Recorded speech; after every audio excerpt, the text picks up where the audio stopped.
Russia rejects current U.S. peace proposal, NATO considers conditions for troop deployment to Ukraine. On April 1, Russian Deputy Foreign Minister Sergei Ryabkov stated in an interview that the United States has not addressed Russia's core demands for a peace agreement in Ukraine. As a result, the Kremlin cannot accept Washington's current proposals. We have not seen any signals from U.S. President Donald Trump directed at Ukraine to end the conflict. What exists now is merely an attempt to create a ceasefire plan based on the American perspective, without addressing the root causes of the war, Ryabkov emphasized. Meanwhile, Ukraine's RBC news agency reported that a delegation of European parliamentary leaders, including speakers and vice speakers from 17 countries, along with representatives from the European Parliament, have arrived in Kyiv. Ukrainian Parliament Speaker Ruslan Stefanchuk described the visit as a powerful symbol of support for Ukraine. According to Ukraine Business News, discussions are still underway in Europe regarding the possible deployment of international forces to Ukraine. Admiral Gianpaolo Di Paola, chairman of NATO's military committee, outlined 3 specific conditions for any deployment: a comprehensive ceasefire respected by both sides, a mission under the auspices of the United Nations, and a multinational force with significant representation beyond just European troops, ensuring coverage along the entire Russia-Ukraine border. Admiral Di Paola stressed that Ukraine's armed forces will remain the primary guarantor of national security and confirmed that Ukraine will continue to receive substantial support from international partners in the form of weapons, training, and enhanced interoperability. On the Russian side, Politica reported that Western analysts may have misjudged Russia's intentions, speculating that a large-scale offensive was imminent in the regions of Sumy, Kharkiv, and Zaporizhia. However, according to sources in the Russian Defense Ministry, President Vladimir Putin has issued contrary orders.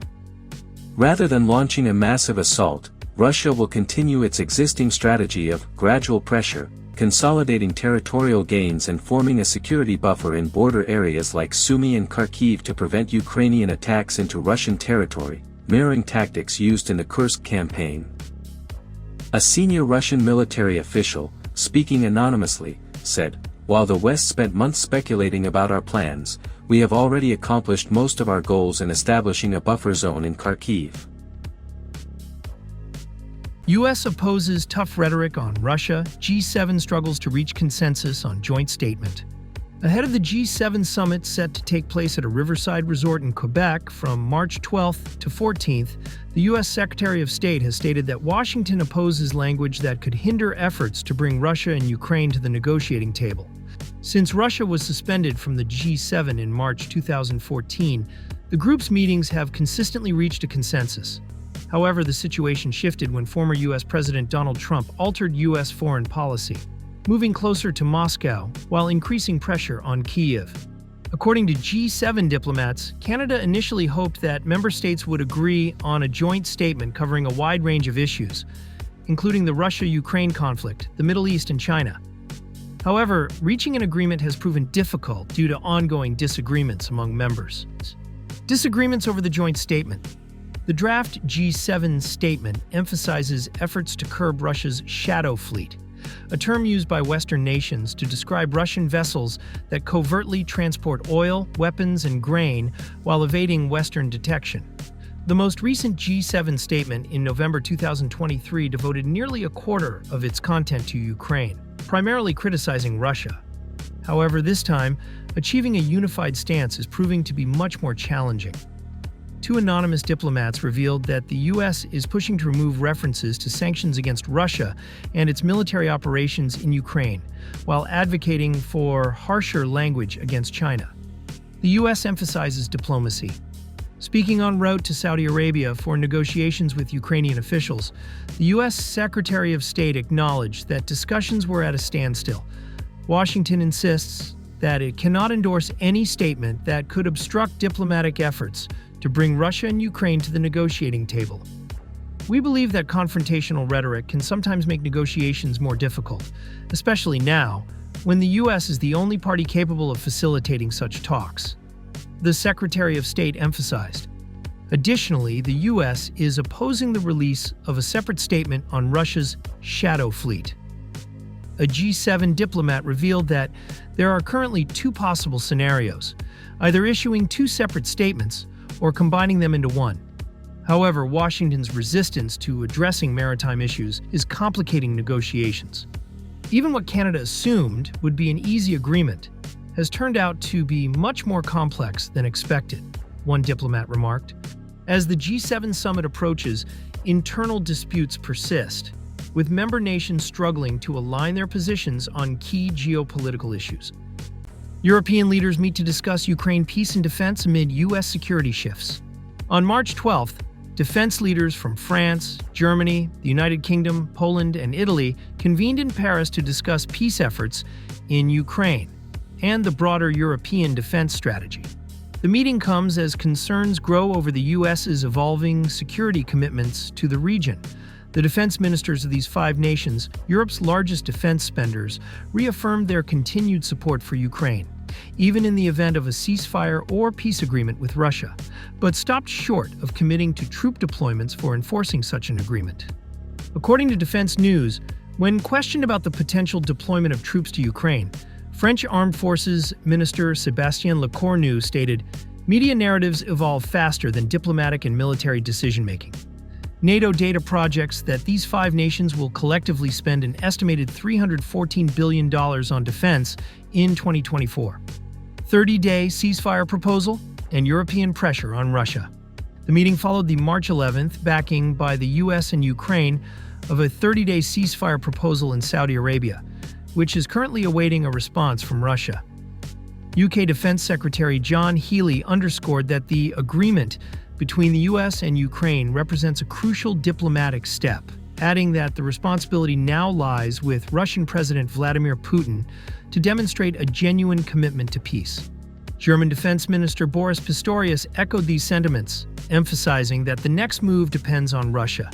He reiterated that European nations do not wish for a peace agreement reminiscent of the 1945 Yalta Conference, which divided Europe into spheres of influence. Pistorius also referenced the 1994 Budapest Memorandum, in which Ukraine relinquished its nuclear arsenal in exchange for security guarantees, and the 2014 to 2015 Minsk agreements, which established ceasefires but lacked concrete security assurances. Europe strengthens defense and reduces dependence on the U.S. French Defense Minister Lecornu stressed that demilitarizing Ukraine is not an option, and that the best way to ensure the country's security is by reinforcing its armed forces. Meanwhile, Polish Defense Minister Władysław Kosiniak-Kamysz argued that supporting Ukraine is also about keeping Russia further away from European borders. Military chiefs from the five nations have begun drafting short- and medium-term strategic scenarios to help policymakers shape a security framework for Ukraine. Immediate priorities include safeguarding the Black Sea region and protecting Ukraine's nuclear power plants. Lecornu noted that European security faces ongoing threats from Russia, as well as the unpredictability of U.S. foreign policy shifts. U.S. strategic pivot spurs calls for European military autonomy. German Defense Minister Pistorius pointed out that America's strategic realignment away from Europe has been underway even before former President Donald Trump took office. However, the speed and extent of this shift remain uncertain. Pistorius urged European nations to move beyond adaptation and accelerate their efforts to bolster independent defense capabilities. He also called for a structured roadmap with the U.S. to ensure a phased transition of security responsibilities, minimizing potential gaps in defense readiness. UK Defense Secretary John Healey asserted that a stable Europe and a strong NATO also serve American interests. Meanwhile, U.S. Secretary of Defense Lloyd Austin reaffirmed that increasing European defense capabilities does not equate to a U.S. withdrawal from Ukraine or European security commitments. The meeting took place amid growing discussions in the EU about reducing reliance on U.S. security support. On March 10th, European Commission President Ursula von der Leyen proposed forming a European Defense Union to strengthen the continent's military autonomy. Speaking in Brussels on March 9th, she emphasized that Europe has entered a new era of geopolitical challenges, where sovereignty and international commitments are increasingly subject to transactional diplomacy. U.S. withdraws from Ukraine conflict investigation, moves toward normalizing relations with Russia.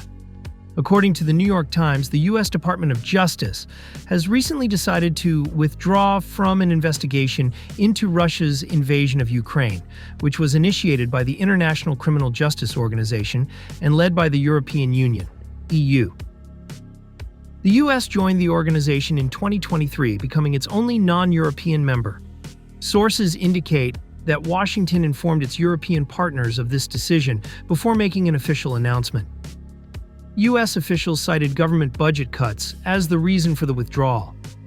Previously, the U.S. Department of Justice had pledged $1 million in support of European investigators upon joining the organization.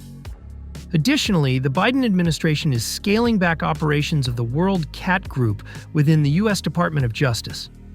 This group was established in 2022 to train Ukrainian prosecutors in prosecuting and trying Russian nationals accused of war crimes.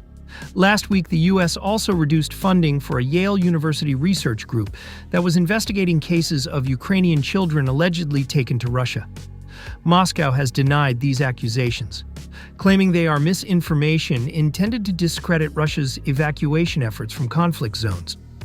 Meanwhile, U.S. President Donald Trump is focusing on normalizing bilateral relations with Russia, considering the resolution of the Ukraine conflict as a key step forward. The American leader is expected to hold a phone call with Russian President Vladimir Putin this week to discuss the next steps in their diplomatic engagement. Russia pushes Ukrainian forces out of Kursk, increases pressure on northern front.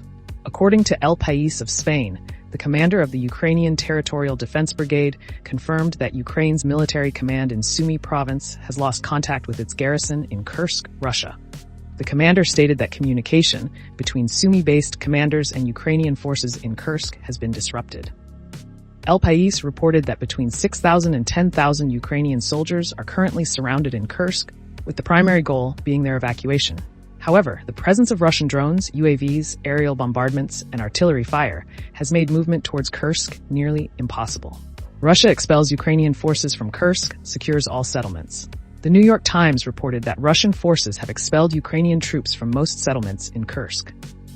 Currently, Ukrainian forces are retreating from nearly all directions, holding only a narrow strip of land along the border, covering less than 30 square miles. Military analyst Piri Paronen from the Blackbird Group, think tank in Finland, assessed that the battle in Kursk is reaching its final stage. Ukrainian soldiers stated that their objective is no longer to hold captured areas within Russian territory, but to secure strategic defensive positions to prevent Russian forces from advancing into Sumy and opening a new front. The Wall Street Journal noted that while Ukraine's withdrawal appears organized, signs of chaos persist. For some units, the retreat under heavy Russian fire has come too late. Recent images from Russian news agencies depict Russian forces capturing at least one M1 Abrams tank and several U.S.-supplied armored vehicles, with the remains of Ukrainian soldiers inside. Donetsk and Luhansk fronts see continued developments. On March 16th, Reuters cited Russian officials stating that Russian forces were expelling the last Ukrainian soldiers from Kursk, while simultaneously clearing large quantities of landmines in the region. Notably, not only has the Kursk front witnessed significant developments, but Russian forces have also made further gains in Donetsk. On March 16th, Russian state broadcaster 1TV announced that Russian forces had taken control of 4 settlements in Donetsk over the past week: Dzerzhinsk, Konstantinovka, Novomarkovo, and Koki. According to Lenta, Russian forces have also seized the settlement of Novy Lyubov in Luhansk and continued expanding their control in Kharkiv. These recent advances bring the total number of settlements captured by Russia since the start of its military campaign to 70. Potential Russian advance toward Kyiv after over 2 years of conflict. According to Lenta, Ukrainian forces are withdrawing from multiple directions. Speaking to the publication on March 17th, British military analyst Alexander Mercouris suggested that Russian operations in northern Ukraine could bring Russian troops closer to Kyiv, and he did not rule out the possibility of Moscow continuing its offensive in this region. Mercouris stated, "Current developments may bring Russian forces closer to Kyiv from a significantly stronger position compared to February and March 2022. Russian state news agency TASS reiterated earlier remarks by President Vladimir Putin, in which he asserted that Russian forces had made advances across most battlefronts and were now in a favorable position to encircle large Ukrainian military formations. Ukraine expects improved FPV drone supply by end of summer. According to Uninformed MD, the supply of FPV, first-person view, drones from the Ukrainian government to the country's armed forces is expected to improve significantly by the end of the summer. Commander of the 429th Independent UAV Regiment Achilles, Yuri Fedorenko, stated that the first drones under the government contract have just begun to be delivered this spring. We can affirm that most units using drones will be equipped with a minimum number of FPV drones, and by the end of the summer, we expect to reach parity with the enemy in several frontline areas, Fedorenko said. The commander also noted that 2 rounds of fundraising have already been conducted to implement the drone procurement plan. Currently, the Achilles Regiment is being equipped with FPV drones operated via radio signals supplied by the Ukrainian government. At the same time, more advanced models capable of autonomous navigation at certain altitudes, able to lock onto and approach targets without manual control, have been purchased independently. The operational speed of standard FPV drones remains steady at around 30 kilometers per hour. Meanwhile, Ukrainian forces are learning to intercept enemy FPV drones using light weapons. Fedorenko revealed that several projects are currently being tested to disable FPV drones, though these trials will require more time to complete. These improvements come at a critical time, as Ukraine strives to enhance its technological capabilities on the battlefield to counter Russian attacks and increase the effectiveness of counteroffensives in key conflict zones. Russia and Ukraine intensify UAV attacks, partial ceasefire negotiations underway. On March 20th, Ukraine's Air Force Command reported that Russia launched a large-scale UAV attack targeting various locations across Ukraine using a total of 171 drones starting early that morning. The assault prompted authorities to issue nationwide air raid alerts. As of 8:30 a.m. local time, 12:30 p.m. Vietnam time, Ukrainian air defenses had reportedly shot down 75 drones over the regions of Kharkiv, Poltava, Sumy, Dnipropetrovsk, Kyiv, Zhytomyr, Vinnytsia, Kirovohrad, Zaporizhzhia, and Kherson. The Ukrainian Air Force added that 63 of the Russian UAVs were decoy drones, which caused no damage on the ground. Ukraine did not comment on the remaining 33 drones, suggesting they may have reached their targets. Ukrainian media reported multiple explosions across the country during the drone attacks. In Kirovohrad province, central Ukraine, 21 Russian UAVs struck the city of Kropivnitsky, damaging several buildings and injuring 10 people. However, Ukraine did not disclose whether military facilities were affected.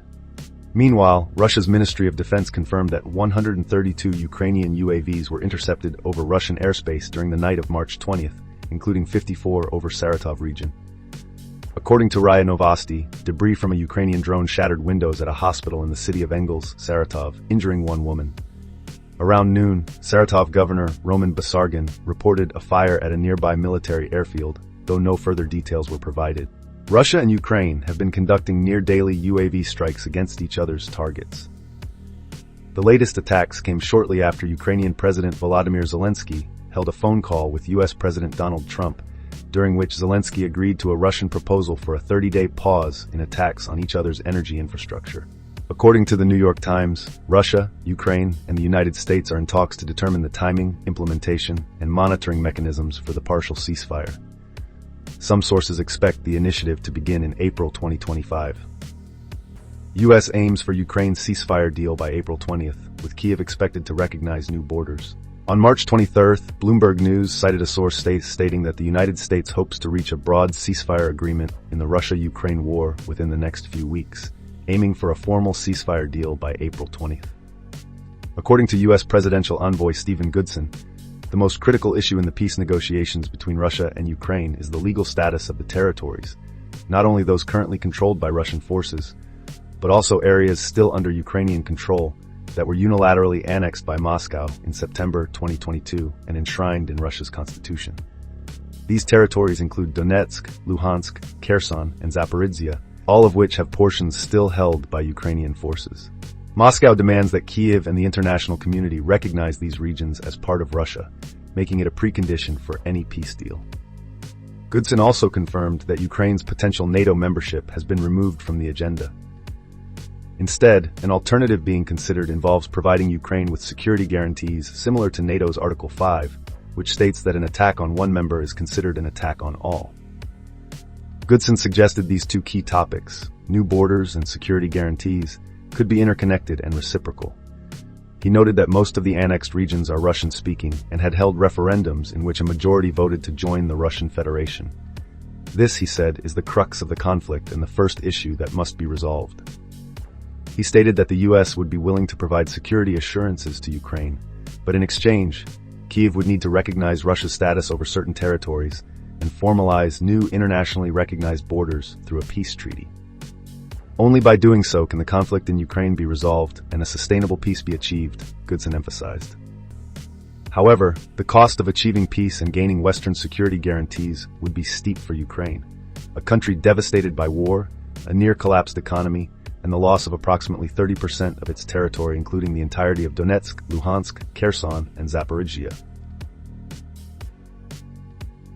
France and the UK propose establishing a voluntary alliance to support Ukraine. French President Emmanuel Macron recently revealed details regarding the mission of a military support force for Ukraine, which France, the UK, and other allied nations are working together to establish. This force, named the Voluntary Alliance, could be deployed once a ceasefire agreement between Russia and Ukraine takes effect. Speaking to the press ahead of an online summit hosted by the UK on March 15th, President Macron emphasized that the plan does not involve deploying a large number of troops to Ukraine.